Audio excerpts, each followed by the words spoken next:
Dear students, welcome to गेट्स Smashers. आज की इस वीडियो में एक्सप्लेन करने जा रहा हूं, बहुत ही इंपॉर्टेंट टॉपिक है, that is word embedding. Guys, word embedding को पढ़ाने से पहले आपको एक छोटा सा एग्जांपल देता हूं। डेली बेसिस पे हम लोग एलएलएम मॉडल्स के ऊपर जाके अपनी क्वेरीज का सोल्यूशन निकालते हैं। चैट जीपीटी हो गया, क्लॉड हो गया या फिर डीप सीक हो गया, इन सब पे जाके हम लोग जो है वो क्वेरीज लिखते हैं। टेक्स्ट की फॉर्म में आंसर आता है, बढ़िया सा टेक्स्ट की फॉर्म में, बढ़िया से इंटरेक्शन हम लोग करते हैं। लेकिन इन सारे जो एलएलएम मॉडल्स के पीछे बहुत ही इंपॉर्टेंट टेक्नोलॉजी है, बहुत ही इंपॉर्टेंट जो है वो कॉन्सेप्ट वर्क करता है, दैट इज व्हाट ट्रांसफॉर्मर्स। और ट्रांसफॉर्मर्स जो है वो अटेंशन मैकेनिज्म के ऊपर काम करते हैं। और अटेंशन मैकेनिज्म को अगर आपने समझना है, मतलब एलएलएम मॉडल्स को अगर आपने समझना है, तो उसको सबसे पहले आपको समझना पड़ेगा कि भैया वर्ड एम्बेडिंग कैसे होती है इसके अंदर। अब यार, वर्ड एम्बेडिंग का सिंपल सा फंडा है कि हम लोग कुछ भी टेक्स्ट की फॉर्म में लिखते हैं, चाहे इंग्लिश में लिखें, हिंदी में लिखें, कोई भी लैंग्वेज में लिखें, लेकिन कंप्यूटर कौन सी लैंग्वेज समझता है? नंबर्स की। तो यहां पे क्या होता है कि जो भी मैं टेक्स्ट लिख रहा हूं, उन टेक्स्ट को वो क्या करता है, पहले वेक्टर्स में कन्वर्ट करता है, और इसी को बोला जाता है word embedding. So word embedding is representing words as vectors. और वेक्टर्स का मतलब क्या है? Collection of numbers that captures the meaning. मतलब उनका हम लोग मीनिंग को कैप्चर करने की कोशिश कर रहे हैं, लेकिन in the form of numbers. ये बड़ा ही इंपॉर्टेंट पॉइंट है। और इसी के पीछे अभी अभी रिसेंटली गूगल ने एक टर्बो क्वांट करके अपना जो है वो नया एल्गोरिदम, कंप्रेशन एल्गोरिदम भी लॉन्च किया है, जहां पे वो क्या कहता है कि जो मैं वर्ड्स को कैप्चर कर रहा हूं ना, अगर लेट्स सपोज एक वर्ड को कैप्चर करने में या उसको वेक्टर्स में रिप्रेजेंट करने में 16 बिट लगते हैं, तो टर्बो क्वांट क्या करता है, उसको कंप्रेस करके 3 से 4 बिट में ले आता है। तो यानी हमें यहां पे मेमोरी का भी यूटिलाइजेशन जो है वो देखना पड़ रहा है। तो इतनी सारी जो है वो रिसर्च इन चीजों के ऊपर चल रही है। तो आपको अगर पता होगा कि वर्क कैसे करता है, तभी आप आगे रिसर्च पे जा सकते हो या इंटरव्यूज में जा सकते हो। तो देखो, आपको मैं बताता हूं, यहां पे वर्ड एम्बेडिंग जो है वो मेनली अभी रिसेंटली दो तरीके से चलती है, जैसे static, contextual. This is very very important, that is contextual. क्योंकि ट्रांसफॉर्मर्स के अंदर जो अटेंशन मैकेनिज्म का मैं आपको एग्जांपल दे रहा हूं ना, that is totally based on the contextual embedding. लेकिन उसको समझने से पहले आपको स्टैटिक के बारे में पता होना चाहिए कि कैसे जो है वो नंबर्स में रिप्रेजेंट करते हैं, तभी आपको कहानी समझ में आएगी। अब देखो, नॉर्मली हमारे पास, जैसे एग्जांपल से आपको समझाता हूं तब आपको बढ़िया समझ आएगा। मैंने लिखा है यहाँ पे cat drinks milk, dog drinks milk. तो होगा क्या? सिंपल सा फंडा है कि यहां पे कैट, ड्रिंक, मिल्क, इन सब वर्ड्स को एक वेक्टर जो है वो मिल जाएगा। जिससे ड्रिंक को एक वेक्टर मिल गया, मिल्क को नंबर्स में रिप्रेजेंट कर दिया। ऐसे ही मैंने यहां पे नॉर्मली क्या करता है, जो हमारा न्यूरल नेटवर्क है, न्यूरल नेटवर्क इनपुट लेता है,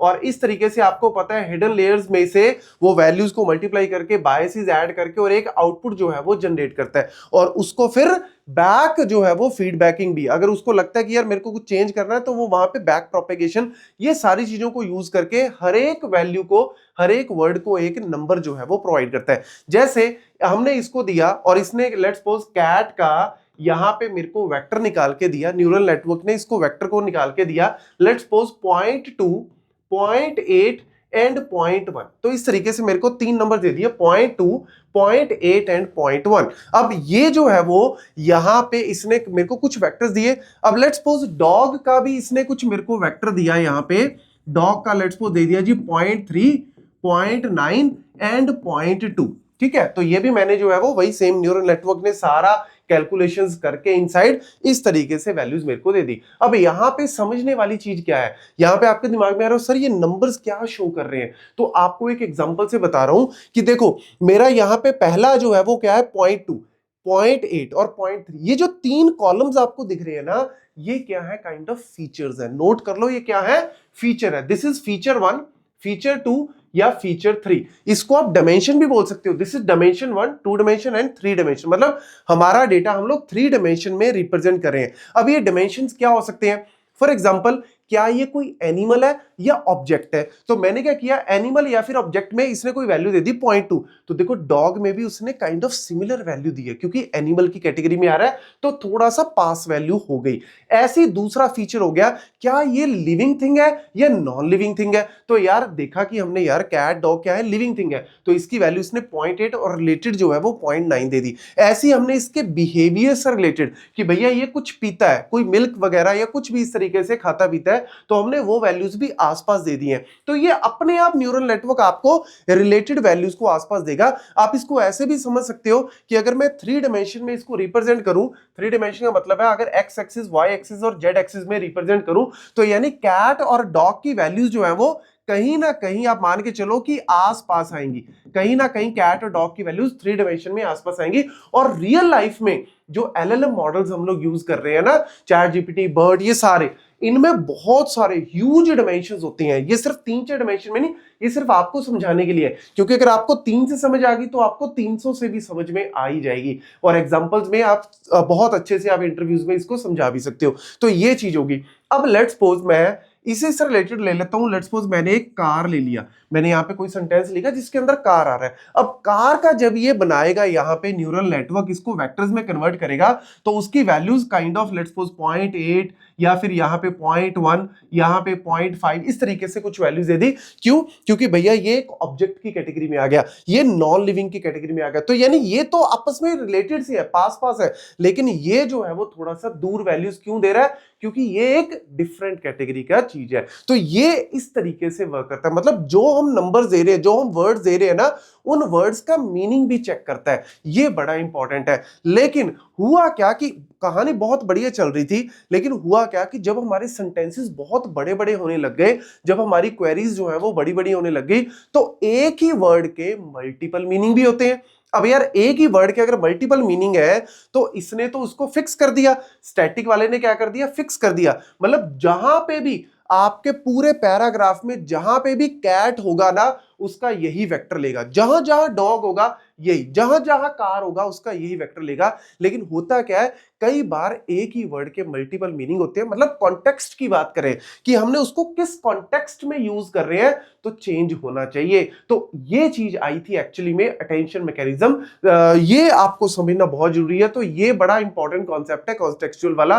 तो ये यहां पे एग्जांपल में मैंने आपको बताया भी है। अब इसी से रिलेटेड आपको एक एग्जांपल और दे देता हूं ताकि आपको पूरी कहानी समझ में आ जाए। जैसे मैंने लिखा I open a bank account, और फिर मैंने लिखा I deposited money in the bank. अब यहां पे ठीक है, सारों का कोई ना कोई वेक्टर्स बनेगा, लेकिन मैं सिर्फ लेट्स सपोज बैंक से रिलेटेड जो है वो बना रहा हूं। तो मैंने वही सेम फीड दिया यहाँ पे न्यूरल नेटवर्क को, और उसने मुझे कुछ नंबर दे दिए। लेट्स सपोज उसने कुछ नंबर दिए यहाँ पे 0.8, या फिर इसने कुछ नंबर दिया यहाँ पे 0.9, या यहाँ पे कुछ नंबर दिया इसने 0.4, कुछ भी इस तरीके से नंबर दिए। अब कोई भी फीचर्स हो सकते हैं कि भैया जो चीज है ये बैंक, इसने इसको लेट्स सपोज फाइनेंशियल इंस्टीट्यूट से रिलेटेड की है, तो इसने कुछ वैल्यूज हाई कर दी। इसने इसको नॉन नेचुरल या फिर नेचुरल थिंग से रिलेट की है, तो भैया ये एक नॉन नेचुरल पार्ट है, तो इसने इससे रिलेट कर दिया।